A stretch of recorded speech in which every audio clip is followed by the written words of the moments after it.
Bonjour à tous. Aujourd'hui, nous allons nous intéresser au frêne. Le frêne commun est un arbre emblématique de nos forêts, vénéré depuis les temps les plus lointains pour ses usages multiples et ses propriétés médicinales. C'est un arbre légendaire qui représente la longévité, la force, la renaissance et l'apaisement. C'est l'arbre des anciens aux 1000 vertus, dont on tire notamment le thé des centenaires. Il est largement répandu en France et son identification est plutôt facile.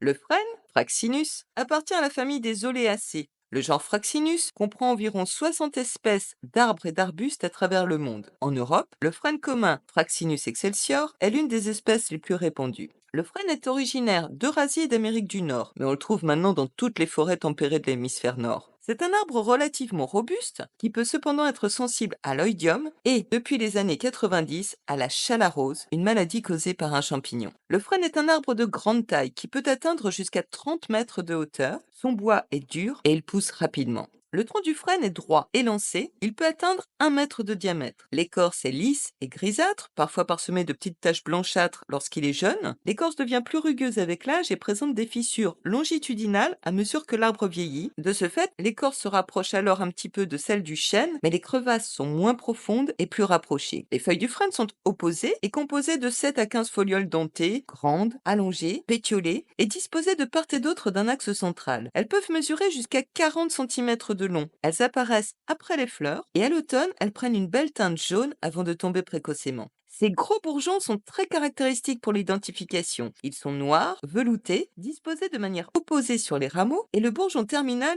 est plus gros et pyramidal. Les fleurs du frêne, elles, sont très discrètes. Elles apparaissent en mars-avril, en grappe, avant les feuilles. Elles sont sans pétales, de couleur rougeâtre, souvent regroupées en panicules retombants. Le fruit est une samarre allongée en forme de languette. Légère, elle est dispersée par le vent. Chaque samarre ne renferme qu'une seule semence. Elles mûrissent en octobre et ne se disséminent qu'en hiver, voire au début du printemps. Le frêne développe un système racinaire profond et étendu, ce qui le rend solide et résistant aux tempêtes.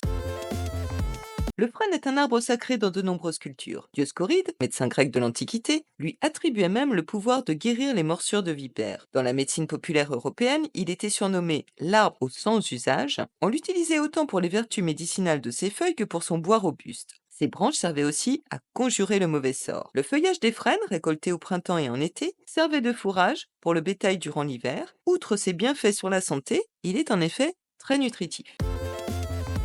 Le frêne est reconnu pour ses propriétés médicinales depuis l'Antiquité. Elles sont principalement concentrées dans l'écorce et les feuilles. Le frêne a des propriétés anti-inflammatoires. L'écorce de frêne est souvent utilisée pour traiter les douleurs articulaires, en particulier celles associées au rhumatisme et à l'arthrite. Le frêne a des propriétés diurétiques. Les feuilles de frêne aident à éliminer l'excès de liquide dans le corps et à traiter les problèmes rénaux et la rétention d'eau. Le frêne a des propriétés laxatives douces. L'écorce de frêne peut être utilisée pour traiter les problèmes de constipation. Le frêne a des propriétés détoxifiantes et dépuratives. Il est parfois utilisé pour stimuler la fonction hépatique et favoriser l'élimination des toxines du corps. Le frêne a des propriétés antioxydantes. L'écorce et les feuilles aident à réduire les dommages cellulaires causés par les radicaux libres. Dans certaines traditions, l'infusion de frêne est utilisée pour traiter des infections urinaires et les inflammations des voies respiratoires. On l'appelle aussi le quinquina d'Europe, car le frêne a longtemps été utilisé pour faire baisser la fièvre. Pour cela, il faut préparer une décoction d'écorce de frêne, environ 30 à 60 grammes pour 1 litre d'eau, que l'on fait bouillir pendant 5 minutes, et on en consomme ensuite une tasse avant chaque repas.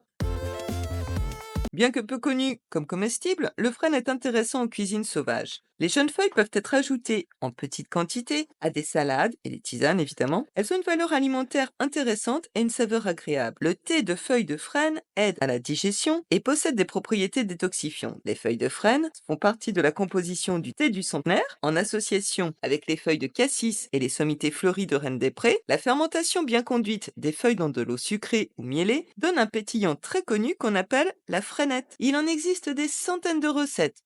Les fruits du frêne, les samarres, sont comestibles. Elles peuvent être consommées après avoir été bouillies pour enlever leur amertume ou bien torréfiées. Les samarres étaient autrefois utilisées par les peuples autochtones pour la préparation de farine. Jeunes, on peut les préparer en pickles, lacto-fermentés ou confits dans du vinaigre. S'ils sont plus matures, il faudra les faire griller. Le bois de frêne n'est pas directement utilisé en cuisine, mais en raison de sa durabilité, il est parfois utilisé dans la fabrication de braises pour le barbecue et la fumaison. Enfin, la manne, qui désigne en fait la sève du frêne à fleurs, Fraxinus ornus, est obtenue en incisant le tronc de l'arbre. C'est une gomme qui durcit au contact de l'air, dont la saveur agréable peut aromatiser les gâteaux. On l'utilise comme un édulcorant naturel et comme laxatif doux. La manne de frêne est riche en sels minéraux et en vitamines. La récolte des feuilles de frêne se fait en mai ou juin lorsqu'elles sont jeunes et tendres. On les fait ensuite sécher dans un endroit sec et bien ventilé, à l'abri de la lumière et de l'humidité pour une conservation optimale. En effet, les feuilles de frêne auront beaucoup plus de propriétés séchées que fraîches pour une utilisation en tisane. L'écorce se récolte au printemps, sur les rameaux jeunes de 3 ou 4 ans. On la découpe ensuite en petits carrés que l'on fera sécher au soleil, puis on la stockera à l'abri de l'humidité dans des contenants hermétiques. Les samars se cueillent en été lorsqu'elles sont encore jeunes, souples et vertes. Pour une infusion, on utilisera 1 à 2 cuillerées à soupe de feuilles séchées pour une tasse. On laissera infuser 10 minutes dans de l'eau bouillante, puis on filtrera et on laissera tiédir avant de déguster, avec ou sans ajout de miel.